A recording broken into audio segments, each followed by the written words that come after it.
Assalamualaikum warahmatullahi wabarakatuh. Izin memperkenalkan diri, nama saya Rifki Alwan Al-Ghifari dari Prodi Pendidikan Sosiologi Universitas Pendidikan Indonesia. Baik, di sini saya akan menjelaskan tentang pemulihan atau recovery, rehabilitasi, reintegrasi, dan transformasi sosial. Yang pertama yaitu adalah pemulihan atau recovery. Recovery atau pemulihan artinya adalah mengembalikan dan memperbaiki keadaan akibat suatu konflik yang ada.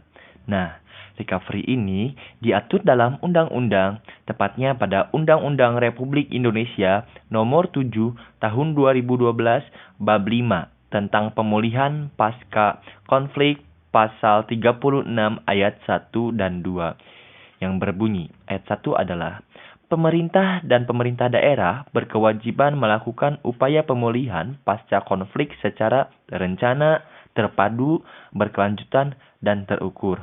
Ayat 2, disebutkan upaya pemulihan pasca konflik sebagaimana dimaksud pada ayat 1, meliputi rekonsiliasi, rehabilitasi, dan rekonstruksi.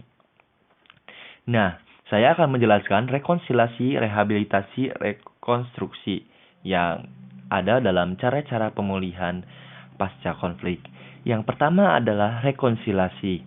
Rekonsiliasi adalah upaya penanganan konflik dengan cara berunding secara damai dapat dilakukan dengan menggunakan institusi adat atau pranata sosial dalam menyelesaikan konflik sosial dengan jalan pemberian ganti rugi dan pemanfaatan.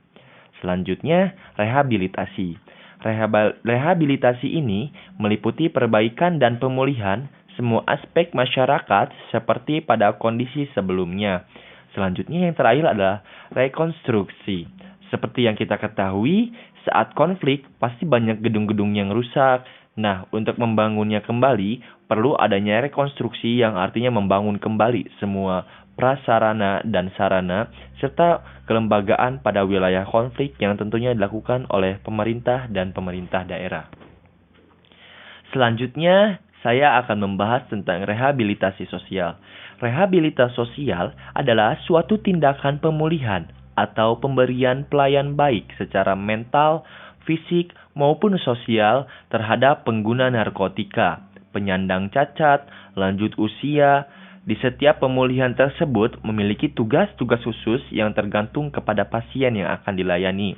Biasanya, metode yang digunakan adalah metode terapi komunitas atau therapeutic community, tergantung pada kebutuhan pasien tersebut. Tindakan ini salah satu tujuannya adalah agar pasien tersebut dapat kembali menjalankan fungsi sosial di dalam kehidupan bermasyarakat. Salah satu program yang melaksanakan kegiatan ini adalah program House of Care atau Rumah Peduli. Tujuan rehabilitasi sosial adalah 1. Memulihkan kembali rasa harga diri, percaya diri, kesadaran serta tanggung jawab terhadap masa depan diri sendiri, keluarga maupun masyarakat atau lingkungan sosialnya. Tujuan yang kedua adalah memulihkan kembali kemauan dan kemampuan untuk mendapatkan fungsi sosial secara wajar. Selanjutnya, saya akan membahas tentang reintegrasi. Reintegrasi sosial adalah sebagian upaya untuk membangun kembali kepercayaan, modal sosial, dan kohesi sosial akibat adanya disintegrasi dan disorganisasi sosial.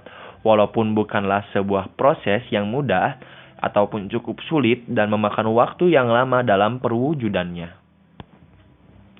Proses terjadinya reintegrasi sosial. Jadi, proses reintegrasi sosial adalah penyatuan kembali dalam suatu kelompok masyarakat. Umumnya terjadi setelah mereka menghadapi suatu konflik atau masalah sosial yang menyebabkan terpecahnya hubungan mereka. Namun, akhirnya dapat diatasi bersama sehingga hubungan bisa membaik. Selanjutnya, yang terakhir adalah transformasi sosial. Transformasi sosial merupakan perubahan yang terjadi pada lembaga-lembaga kemasyarakatan dalam suatu masyarakat yang mempengaruhi sistem sosialnya, termasuk nilai, sikap-sikap sosial, dan pola perilaku di antara kelompok-kelompok dalam masyarakat.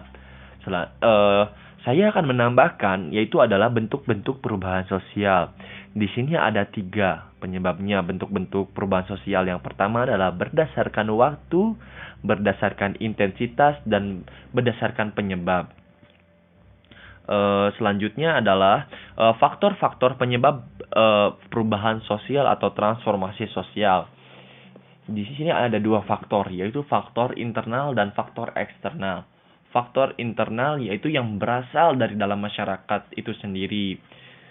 Yang pertama adalah bertambah atau berkurangnya penduduk yang mengubah struktur sosial dalam dan demografi di masyarakat.